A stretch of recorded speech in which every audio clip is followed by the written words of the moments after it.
আজকে দেখব যে সেকেন্ড সেমিস্টারের যে বইগুলো আছে, আমি পারুলের বই থেকে দেখাচ্ছি। আগের বইটা এরকম সবুজ রঙের ছিল, এবারেরটা করেছে এরকম নীল রঙের, যে সেমিস্টার টুর লেখা আছে। তাহলে দেখা যাক এর সিলেবাস গুলো। এই যে আমরা দেখতে পাচ্ছি সাবজেক্ট ইংলিশ বি, মোট 40 নম্বরের হবে। প্রোজ থেকে মোট 4টে গল্প আছে। The garden party, Ilias, Jimmy Valentine, of studies, Nobel lecture. তো 2 নম্বরের মোট প্রত্যেকটা গল্প থেকে একটা করে কোশ্চেন দিবে, মোট 4টে, তার মধ্যে 2টো করতে হবে আমাদের। আর ডেসক্রিপটিভ টাইপ কোশ্চেন থেকে আমাদের মোট 3টে কোশ্চেন দিবে, তার মধ্যে যে কোনো একটা করতে হবে। এই 4টে গল্পের থেকে মোট 3টে দিবে, যে কোনো একটা করতে হবে, মোট 10 নম্বর। তারপরে ভার্স থেকে কি বলেছে, মোট 2টো ভার্স আছে, my last duchess and still I rise. এখান থেকে মোট 4টে প্রশ্ন দিবে, 4টের মধ্যে যে কোনো 2টো করতে হবে। আর এখান থেকে মানে এই দুটোর থেকে মোট 6 নম্বরের দিবে 2টি, তার মধ্যে 1টি করতে হবে।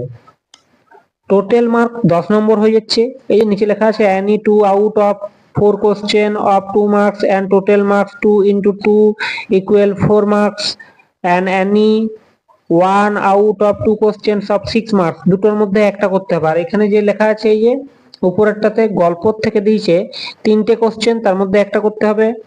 এরপরে র্যাপিড রিডার, র্যাপিড রিডার থেকে আছে মোট 3টি গল্প, দ্য ঘোস্ট ব্রাহ্মণ, the ঘোস্টলি wife, the man who wish to be perfect.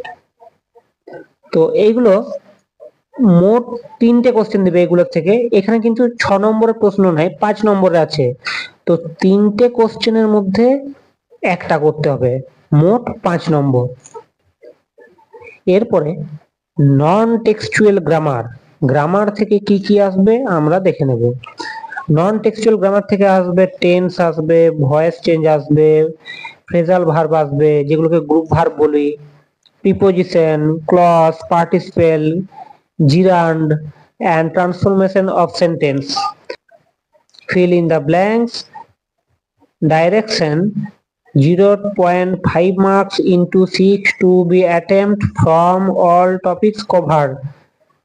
মানে মোট 2 নম্বর আসবে এই গ্রামার থেকে, এবং ফিল ইন দ্য ব্ল্যাঙ্কস মোট 6টা দেবে, তার থেকে 0.5 করে নাম্বার দিবে, 0.5 করে দিলে হয় 3 নাম্বার, মোট 5 নম্বর আসবে। আর রাইটিং থেকে কত আসবে, রাইটিং থেকে মোট আসবে 10 নম্বর। তার মধ্যে কি কি থাকবে, প্যারাগ্রাফ রাইটিং থাকবে, ফর্মাল লেটার রাইটিং থাকবে, ইভেন্ট রিপোর্ট রাইটিং থাকবে। সব প্যারাগ্রাফ রাইটিংটা 150টা শব্দে লিখতে হতে পারে, অথবা ফর্মাল লেটার রাইটিং যদি বলে 75 ওয়ার্ডস এর মধ্যে লিখতে হবে, ইভেন্ট রিপোর্ট রাইটিং 75 ওয়ার্ডস এর মধ্যে লিখতে হবে। তো মোট আসবে 40 নম্বর। এরপরে বাকি 20 নম্বর তোমাদের প্রজেক্ট বা টিউটোরিয়াল ফরম্যাট থেকে এগুলো দেওয়া হবে।